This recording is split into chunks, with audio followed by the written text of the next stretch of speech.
Elle tremblait dans une robe de soie déchirée, attendant la hache du bourreau. Au lieu de cela, l'homme le plus craint de l'Empire, un duc dont on murmurait qu'il était un meurtrier impitoyable, s'agenouilla devant elle, essuya la saleté de sa joue et murmura « Ils t'ont brisé pour de l'argent. Je te reconstruirai en or. » L'année était 1792, et l'hiver qui s'abattait sur l'Empire laurentien était le plus froid depuis un siècle. Mais pour lady Geneviève Ashford, le givre à l'extérieur des fenêtres du manoir n'était rien comparé à la glace qui s'installait dans ses veines. La maison Ashford était un nom qui forçait autrefois le respect dans toutes les provinces de l'Ouest. Mais son père, le comte Thomas Ashford, était un homme dont l'appétit pour le jeu et les investissements ruineux avait pourri l'héritage familial de l'intérieur. Il avait lourdement emprunté à la banque de fer de Courtland, et lorsque ses fonds se furent taris, il se tourna vers des prêteurs plus obscurs et moins indulgents. Au moment où Geneviève eut 19 ans, le domaine Ashford était en faillite, sauf de nom. Les domestiques avaient fui, l'argenterie avait été mise en gage, et les vautours tournaient en rond. Geneviève avait toujours été la fille oubliée. Sa sœur aînée, Clara, était l'enfant chéri, fiancée à un riche vicomte, et bien à l'abri de la ruine de leur père. Geneviève, en revanche, n'était traitée que comme une simple monnaie d'échange, un actif en attente d'être liquidé. Et à la veille du solstice d'hiver, cette liquidation eut lieu. Elle fut convoquée dans le bureau de son père, une pièce qui empestait le brandy bon marché et le désespoir. Assis en face de lui, il n'y avait pas un prétendant, mais un notaire. Un homme mince et sévère nommé Monsieur Abernathy, portant l'écusson de la maison Montgomery. Tous les enfants de l'Empire connaissaient le nom de Montgomery. Le duc Alistair Montgomery, le seigneur de Ravenscroft. On l'appelait le duc de Sang. C'était un homme qui avait remporté son titre grâce à une guerre de succession brutale, empoisonnant prétendument son propre oncle et massacrant tous ceux qui contestaient sa revendication.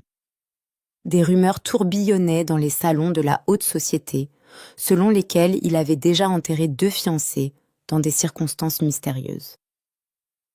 C'était un homme bestial, marqué par les combats, qui dirigeait son territoire du nord d'une main de fer et avec une absence totale de miséricorde. « Signe le papier, Geneviève !» bafouilla son père, en poussant un lourd parchemin sur le bureau en acajou. Il ne la regardait même pas dans les yeux. « Qu'est-ce que c'est ?» demanda-t-elle, la voix tremblante en lisant l'écriture juridique dense. « C'est un contrat de mariage par procuration », déclara froidement M. Abernathy en tapotant sa canne contre le sol. « Les dettes de votre père, s'élevant à quelque 40 000 livres sterling, ont été entièrement rachetées par sa grâce, le duc de Montgomery. En échange de l'annulation de cette dette et d'une allocation supplémentaire de 10 000 livres pour sauver votre famille de la prison pour dette, vous devez devenir l'épouse légale de sa grâce ce soir. » Geneviève sentit le souffle quitter ses poumons. « Tu m'as vendu, » murmura-t-elle en fixant son père. « Au boucher de Ravenscroft. »« C'était le seul moyen, Jenny, » rétorqua son père. Un gémissement pathétique perçant sa voix. « Courtland allait prendre la maison.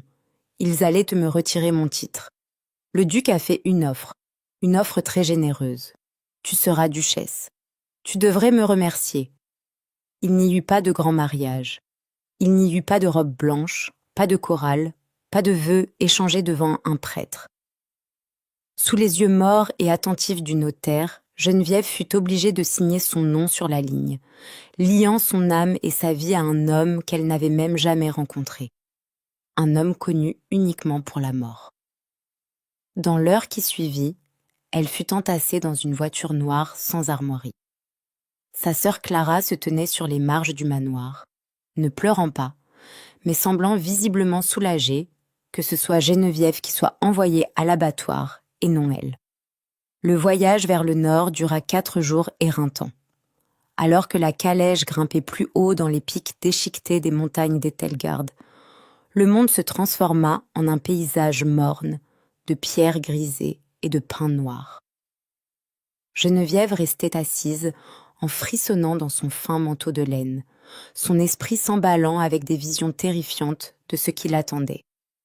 Allait-elle être torturée, gardée dans un donjon, ou simplement assassinée dans son lit, une fois que le duc se serait lassé de son nouvel achat?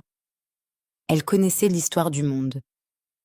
Elle savait que les femmes comme elle, vendues à des hommes violents pour couvrir des dettes politiques ou financières, vivaient rarement jusqu'à un âge avancé. Finalement, la calèche s'arrêta brusquement. Geneviève regarda à travers la vitre givrée. S'élevant du bord d'une falaise abrupte se trouvait le donjon de Ravenscroft. Ce n'était pas un palais, c'était une forteresse.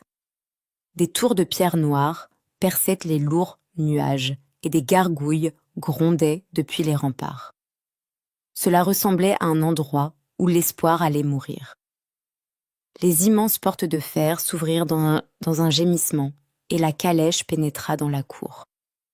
Un silence lourd et étouffant planait sur le domaine. Il n'y avait pas de palefreniers se précipitant pour l'accueillir. Pas de domestiques affairés. Seulement le hurlement du vent du nord. La porte de la calèche s'ouvrit. Une grande femme sévère, vêtue d'une robe noire à col haut, se tenait là, attendant, tenant une lanterne à huile qui projetait de longues ombres squelettiques sur les pavés. « Je suis Madame Rousseau, la gouvernante en chef, » dit la femme, la voix dépourvue de toute chaleur. « Vous êtes attendue. Suivez-moi, votre grâce. » Le titre sonnait comme une condamnation à mort sur sa langue. Geneviève sortit dans l'air glacial, les jambes tremblantes, entièrement convaincue qu'elle marchait vers sa propre tombe. L'intérieur de Ravenscroft était aussi imposant que sa façade. De vastes salles résonnantes, tapissées de tapisseries décolorées, représentant d'anciennes batailles. Des armures se dressaient comme des sentinelles flétries dans l'obscurité. Des couloirs si longs et si sombres qu'ils semblaient avaler la lumière.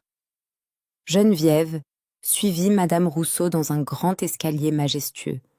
Son cœur battait à tout rompre contre ses côtes à chaque pas. « Sa grâce est actuellement occupée par des affaires d'État, » dit Madame Rousseau sans se retourner. « Les suites de l'aile ouest vous ont été attribuées. Vous ne devez pas les quitter sans escorte. Vous ne devez pas parler au personnel du domaine à moins que l'on ne vous adresse la parole. Et vous ne devez en aucun cas vous promener dans les caves inférieures. Est-ce bien compris ? Suis-je une prisonnière ? Parvint à demander Geneviève, sa voix résonnant faiblement dans le couloir caverneux. Madame Rousseau s'arrêta et se retourna, plissant les yeux. Vous êtes la duchesse de Montgomery, mais dans cette maison, la survie dépend de l'obéissance. Je vous conseillerais de vous en souvenir. Geneviève fut conduite vers une immense et opulente chambre à coucher. Un feu grondait dans l'âtre et un bain chaud avait été coulé, sentant la lavande et le cèdre. Le lit était assez grand pour accueillir 5 personnes, drapé de lourds velours cramoisis. C'était une cage dorée. Pendant 2 jours, Geneviève ne vit personne d'autre qu'une servante muette qui lui apportait ses repas. Elle mangeait peu, l'estomac noué, sursautant à chaque grincement de plancher. Elle attendait que la porte s'ouvre brusquement, attendait que le duc monstrueux vienne réclamer sa propriété. Mais les nuits s'écoulèrent dans un silence angoissant. Le 3e soir, la servante muette apporta une robe de soie noire, la posant soigneusement sur le lit, avec un mot écrit d'une écriture acérée et agressive. « Rejoignez-moi pour le dîner dans le grand hall. Portez ceci, Alistair. » Geneviève s'habilla avec des mains tremblantes. La soie était incroyablement fine, épousant sa silhouette, tout en restant modeste. Elle se regarda dans le miroir, pâle, terrifiée, ressemblant en tout point à l'agneau sacrificiel. Un garde l'escorta jusqu'à la salle à manger. La pièce était vaste, éclairée par des dizaines de candélabres. Une longue table en chêne s'étirait sur le sol, dressée pour deux. À l'extrémité de la table était assis homme, enveloppé d'ombre, versant un verre de vin rouge sombre. Le duc Alistair Montgomery. Geneviève se figea sur le pas de la porte. Il n'était pas un monstre au sens littéral, mais il était terrifiant. Haut de taille et large d'épaules, vêtu de cuir d'équitation sombre, impeccablement taillé. Ses cheveux étaient noirs comme du jais, tombant légèrement sur son visage. Mais ce furent ses yeux qui lui coupèrent le souffle. Ils étaient d'un gris glacial perçant, calculateur et froid. Une cicatrice irrégulière s'étendait de sa pommette gauche jusqu'à la ligne de sa mâchoire. Rappel brutal de son passé violent. « Asseyez-vous » ordonna-t-il. Sa voix était un baryton profond et résonnant qui semblait vibrer dans sa poitrine. Elle marcha d'un pas raide vers la chaise à l'extrémité opposée de la vaste table et s'assit. Des domestiques se matérialisèrent des ombres, plaçant devant eux des assiettes de faisans rôtis et de légumes racines, puis disparurent tout aussi rapidement. Alistair l'observait. Il ne mangeait pas. Il la fixait simplement, sans ciller. Son regard perçant disséquant chacun de ses tressaillements et tremblements. « Vous ressemblez exactement au portrait que votre père a envoyé, » dit finalement Alistair, s'adossant à sa chaise.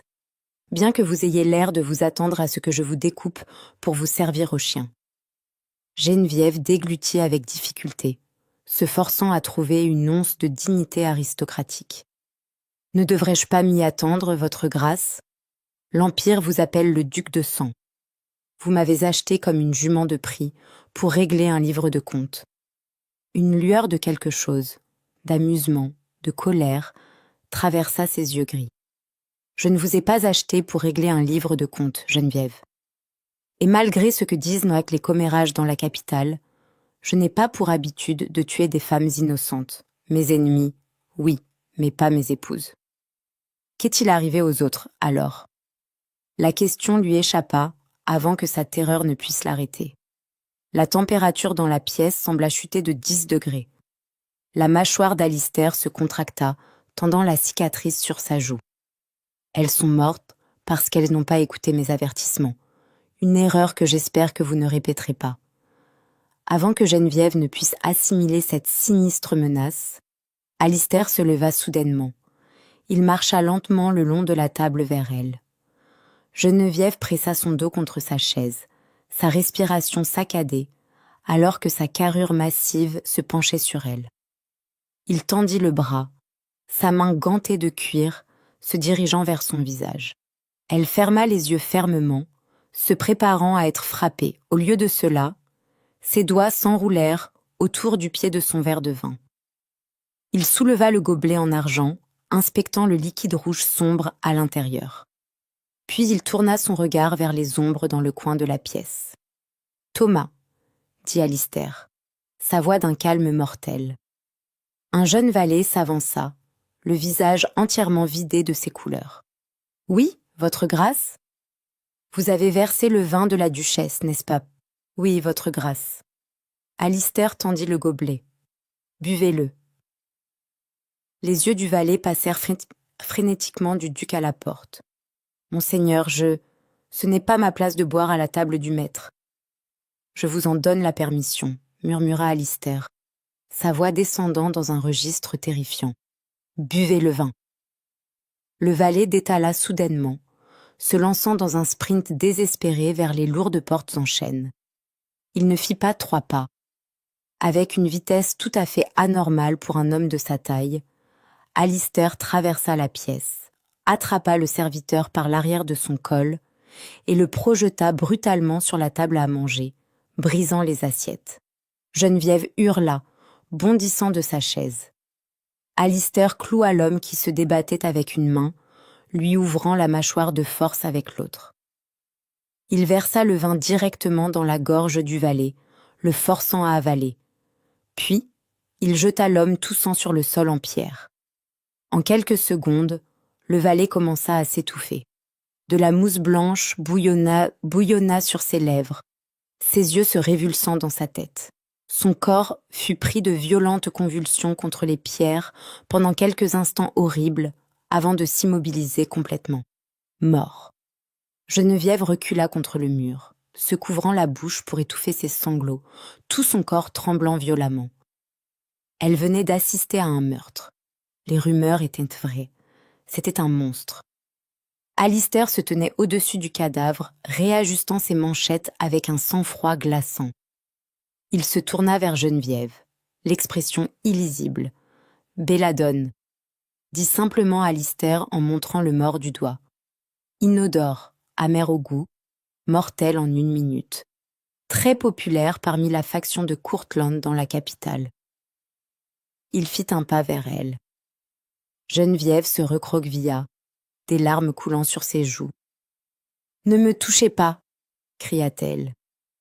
Alistair s'arrêta. Pendant une seconde fugace, la froideur de ses yeux se brisa, révélant quelque chose de profondément lasse. « Votre père ne vous a pas seulement vendu à moi pour éponger une dette, Geneviève, » dit doucement Alistair, reculant pour lui laisser de l'espace. « Il vous a vendu à mes ennemis pour être l'appât qui me brisera. Lord Harrington et la banque de Courtland savaient que j'avais besoin d'une épouse issue d'une maison du Sud pour consolider ma position politique au Sénat. Votre père a conspiré avec eux. Ils vous ont donné à moi en sachant que vous seriez douce, effrayée et vulnérable. Ils prévoyaient de vous assassiner sous mon toit, de me faire accuser du meurtre et d'inciter le roi à me dépouiller de mes terres. Geneviève le fixa, l'esprit tourbillonnant. Non, mon père ne ferait pas ça. C'est un lâche, mais il ne m'enverrait pas ici pour mourir. Il vous a vendu pour 10 000 livres et une promesse de faveur politique, corrigea brutalement Alistair. La serrure de la porte de votre chambre n'est pas faite pour vous enfermer. Elle est faite pour les empêcher d'entrer. Le domaine est compromis. La moitié du personnel ici est probablement composé d'espions pour Harrington. Il regarda le valet mort sur le sol, puis reporta son regard sur Geneviève. « Je ne vous ai pas amené à Ravenscroft pour être une prisonnière, Lady Geneviève. Je vous ai amené ici parce que derrière ces murs se trouve le seul endroit de l'Empire où je puisse vous garder en vie. Vous vous attendiez à ce qu'un monstre vous tue, mais la vérité, c'est que je suis le seul monstre qui se dresse entre vous et les hommes qui veulent réellement votre mort. » C'est à ce que Thomas... Alistair se retourna et marcha vers Todd, vers l'embrasure de la porte, ne s'arrêtant qu'un instant. « Verrouillez votre porte ce soir, duchesse. Demain, je vous apprendrai à tirer. » Fidèle à sa parole, à l'aube le lendemain matin, Geneviève se retrouva debout dans la cour glaciale, balayée par les vents du donjon de Ravenscroft. Le ciel avait la couleur du fer meurtri. Son haleine formait des panaches dans l'air glacial, tandis qu'Alistair plaçait un objet lourd et froid dans ses mains tremblantes. C'était un pistolet de duel Wogdon et Barton. La poignée en noyer était lisse, le canon en acier méticuleusement gravé. « La détente est extrêmement sensible, » dit Alistair en se plaçant derrière elle. Sa présence massive était un mur contre le vent du nord. Il passa ses bras autour d'elle, ses mains gantées de cuir, ajustant doucement mais fermement sa prise, forçant ses doigts dans la bonne position. N'anticipez pas le recul. Si vous tressaillez, vous manquerez. Et dans notre monde, rater signifie la mort. « Je n'ai jamais fait feu avec une arme, » murmura Geneviève, le cœur battant à tout rompre, alors qu'elle fixait la cible en bois à 50 pas de là. « On m'a appris la tapisserie, la littérature française, comment servir le thé. La tapisserie n'arrêtera pas la lame d'un assassin, Geneviève, » murmura-t-il, sa voix grondant juste à côté de son oreille. « Les hommes que Lord Reginald Harrington a envoyés chez moi se moquent de votre étiquette. Tout ce qui leur importe, c'est que votre cœur cesse de battre pour pouvoir m'en faire porter le chapeau. Maintenant, levez le bras. Verrouillez votre coude. » Elle fit ce qu'on lui ordonnait, ses bras tremblants sous le poids lourd du pistolet. « Feu ! Elle appuya sur la détente. Le claquement de la poudre à canon fut assourdissant, se répercutant sur les murs de pierre du donjon. Le pistolet fit un bond violent dans sa main. Un nuage de fumée blanche âcre, obscurcissant sa vision. Lorsque la fumée se dissipa, la cible en bois resta totalement intacte. La balle s'était fichée dans la terre à 10 yards sur la gauche. Geneviève baissa l'arme, une vague de désespoir l'envahissant. Je ne peux pas faire ça. Je suis faible. Je suis exactement ce que mon père pensait que j'étais. Un pion jetable. Alistair se plaça devant elle, ignorant complètement le pistolet fumant dans sa main. Il tendit le bras, ses doigts gantés lui relevant le menton pour l'obliger à regarder dans ses yeux gris glacial. L'intensité absolue de son regard lui coupa le souffle. « Écoutez-moi », ordonna-t-il doucement. Ma première épouse, Béatrice, était une dame douce. Elle croyait en la diplomatie. Ils ont empoisonné son thé et elle est morte en s'étouffant dans son propre sang. Ma seconde épouse, Catherine, croyait qu'il fallait se cacher. Elle s'est enfermée dans ses appartements.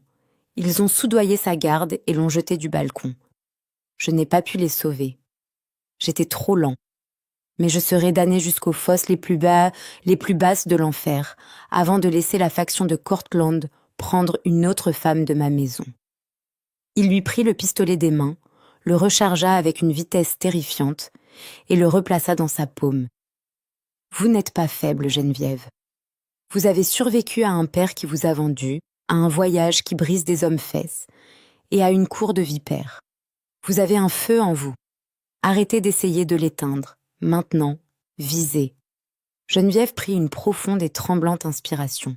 La peur qui l'avait paralysée depuis la vente aux enchères commença soudain à se transformer en autre chose. De la colère envers son père, de la colère face au soulagement suffisant de sa sœur Clara, de la colère envers Lord Harrington, un homme qu'elle n'avait jamais rencontré, qui avait décrété que sa vie n'était qu'un simple tremplin dans ses jeux politiques. Elle leva le pistolet Wagdon. Elle verrouilla son coude. Elle ne tressaillit pas. Crac! La balle fit éclater l'épaule en bois de la cible. Mieux, dit Alistair, le plus infime fantôme d'un sourire touchant sa joue cicatrisée. Encore. Au cours des 2 mois suivants, Ravenscroft se transforma de prison en forteresse d'apprentissage. Madame Rousseau, que Geneviève avait craint, initialement, se révéla être le maître espion farouchement loyal d'Alistair. Sous la tutelle de Rousseau, Geneviève apprit à identifier l'odeur de l'arsenic dans les pâtisseries aux amandes, à détecter une serrure trafiquée et à lire les codes cachés dans les lettres diplomatiques qui transitaient par le domaine. Geneviève commença à passer ses nuits dans le bureau d'Alistair. Il s'asseyait près du feu de cheminée rugissant, une immense table en acajou entre eux, enfouie sous des registres et des cartes. Elle découvrit que le duc de Sang n'était pas un boucher insensé, mais un commandant militaire brillant et épuisé, essayant de maintenir ensemble les frontières nord de l'Empire, pendant que le Sénat corrompu de la capitale essayait de le saigner à blanc. Un soir, fin février, Geneviève intercepta une missive codée portée par un marchand soi-disant neutre. Alors qu'elle la décodait à la lumière du feu, son sang ne fit qu'un tour. « Alistair », dit-elle, sa voix tranchante, coupant le silence de la pièce. Il leva les yeux de ses cartes, son regard traquant instantanément l'urgence dans son ton. « C'est une lettre de Lord Harrington au capitaine Thorne, le commandant de votre garnison occidentale, lut Geneviève, les mains tremblant légèrement. Elle confirme un accord. Dans 3 jours, lors de la mascarade du solstice d'hiver, la garnison se retirera. Les hommes de Harrington arrivent à l'intérieur des murs. Ils ne viennent pas seulement pour m'assassiner, pour vous piéger. Ils viennent pour massacrer toute la maisonnée. C'est un coup d'État. » Alistair se leva lentement. L'homme détendu et fatigué d'il y a un instant disparu, remplacé par le terrifiant seigneur de guerre qui avait conquis le Nord. Il s'approcha d'elle, prenant la lettre décodée. Il la lut en silence, le muscle de sa mâchoire tressaillant. « J'ai été aveugle, gronda-t-il. Thorn est avec moi depuis 10 ans. S'il s'est retourné, la moitié des gardes du domaine est compromise. » Il se tourna vers elle, l'expression sombre. « Je vais demander à Rousseau de préparer une calèche. Nous vous ferons sortir clandestinement cette nuit par le col de la montagne. Vous pourrez atteindre la côte et naviguer vers... » Non. Le mot sortit de la bouche de Geneviève avant même qu'elle ne réalise qu'elle parlait. Elle se leva, le menton relevé, croisant son regard sans une once de peur. « Je ne fuis pas, Alistair. Je suis la duchesse de Ravenscroft, c'est ma maison. Si Harrington veut un massacre, nous lui en donnerons un. Mais ce seront ces hommes qui saigneront sur le marbre, pas les nôtres. » Alistair la dévisagea. La fille, terrifiée dans la robe de soie déchirée, avait complètement disparu. À sa place se tenait une stratège, une survivante, une reine. Il s'approcha, réduisant la distance entre eux, jusqu'à ce qu'elle puisse sentir la chaleur émanant de lui. Lentement, avec révérence, il tendit la main et toucha sa joue, son pouce effleurant sa pommette. « Vous, murmura-t-il, une admiration féroce et brûlante dans les yeux, êtes magnifique. » La nuit de la mascarade du solstice d'hiver arriva avec un blizzard hurlant, enveloppant le donjon de Ravenscroft dans un voile blanc tourbillonnant. Le grand hall resplendissait de milliers de bougies, se reflétant sur les sols en marbre poli et les gobelets en cristal remplis de vin rouge. Lord Reginald Harrington arriva avec une suite de 40 hommes, réclamant un passage sûr en vertu des anciennes lois de l'hospitalité. Harrington était un homme corpulent et suffisant, enveloppé de fourrure de zibeline, ses yeux dartant avidement dans le hall, comptant silencieusement les gardes. Il pensait entrer dans un abattoir où il tenait le couteau de boucher. Il n'avait aucune idée qu'il marchait dans un piège méticuleusement tendu. Geneviève descendit le grand escalier et tout le hall tomba dans un silence de mort. Elle portait une robe de velours cramoisi profond, de la couleur du sang frais. Mais ce fut ce qui reposait sur sa tête, qui fit haleter les seigneurs du Nord. C'était le diadème d'obsidienne, une couronne lourde et déchiquetée de diamants noirs et d'acier valyrien. C'était la couronne des reines souveraines du Nord, une relique qui n'avait pas été portée depuis 200 ans. Alistair l'avait placée lui-même sur sa tête dans leurs appartements à peine 1 heure auparavant, murmurant qu'elle avait gagné le droit de régner à ses côtés. Alistair se tenait en bas des escaliers, portant son uniforme militaire de cérémonie. Il prit sa main, embrassant ses phalanges, tout en gardant les yeux fixés sur Harrington. La musique commença, une valse, entraînante et tendue. Alistair guida Geneviève sur la piste. Alors qu'il tournoyait devant Harrington, Geneviève put voir la confusion et la panique montante dans les yeux du seigneur corrompu. Ce n'était pas la fille effrayée et brisée qu'il avait payée pour être un agneau sacrificiel. « Quand l'horloge sonnera minuit », murmura Alistair à son oreille en la faisant tournoyer, sa main ferme sur sa taille. « Restez derrière moi. Je garde mes propres arrières, votre grâce, » lui murmura-t-elle en retour. Sentant le poids rassurant du pistolet Wogdon attaché à sa cuisse sous les lourdes jupes de velours. L'horloge grand-père dans le coin de la pièce commença à sonner. 1, 2, 3. Au 4e coup, Lord Harrington fit un signe de tête à ses hommes. Le chaos éclata. Les hommes, portant les couleurs de Harrington, dégainèrent des lames et des pistolets dissimulés, se précipitant sur le duc. Mais les gardes loyaux d'Alistair, prévenus par la lettre décodée de Geneviève, avaient déjà flanqué la pièce. Les coups de feu brisèrent ce qu'est les lustres en cristal. Le verre plut comme des diamants. Alistair se mouvait avec une précision terrifiante et mortelle. Il dégaina son épée large, abattant 3 des assassins de Harrington, avant même qu'il ne se dirige vers la piste de danse. C'était un ballet brutal et sanglant, et Alistair en était le maître incontesté. Mais au milieu de la fumée et des hurlements, Harrington se glissa dans les ombres. Il vit Geneviève séparée d'Alistair par la mêlée. Croyant qu'elle était une cible facile, le seigneur corrompu tira une dague en argent et se jeta sur elle depuis l'arrière d'un pilier. « Meurs, petite putain du Sud !» hurla Harrington. Geneviève ne cria pas. Elle ne tressaillit pas.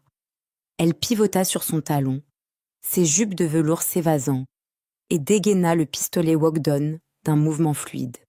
Elle leva le bras. Elle verrouilla son coude. Crac. La balle atteignit Lord Harrington en pleine poitrine. Il s'arrêta net, les yeux exorbités par un choc absolu. La dague en argent glissa de ses doigts. Tintant inutilement contre le sol de marbre, il baissa les yeux vers la tache rouge qui s'épanouissait sur sa poitrine, puis leva les yeux vers Geneviève, qui se tenait parfaitement immobile, la fumée s'échappant du canon de son arme. Harrington s'effondra en arrière, mort avant de toucher le sol. Le bruit du coup de feu résonna, mettant un terme soudain à l'escarmouche dans le hall. Les hommes survivants de Harrington virent leur chef mort sur le sol et laissèrent immédiatement tomber leurs armes, se jetant à genoux pour se rendre. Le silence qui suivit fut absolu, rompu seulement par le crépitement des feux de cheminée. Alistair marcha à grands pas sur le marbre glissant de sang, son épée dégoulinant encore. Il baissa les yeux sur le cadavre de Harrington, puis leva les yeux vers sa femme. Elle était pâle, respirant lourdement, mais elle gardait la tête haute. Le diadème de diamants noirs brillait férocement à la lueur des bougies. Alistair ne parla pas. Il n'en eut pas besoin.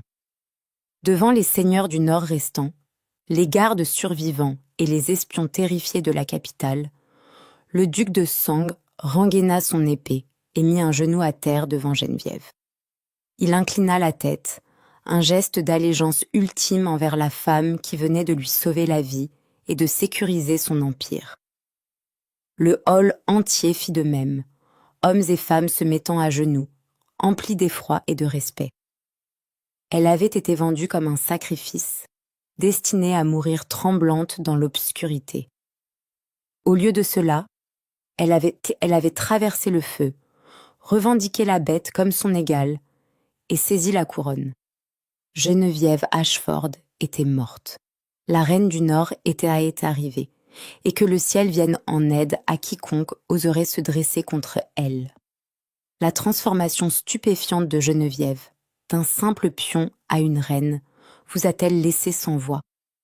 Si vous avez aimé ce conte de trahison, de survie et de romance féroce, n'hésitez pas à nous le faire savoir. Partagez cette histoire incroyable avec vos amis qui aiment les drames historiques avec une touche mortelle. Et n'oubliez pas de vous abonner pour d'autres histoires palpitantes de pouvoir et de passion. Laissez un commentaire ci-dessous. Auriez-vous appuyé sur la détente? À la prochaine fois.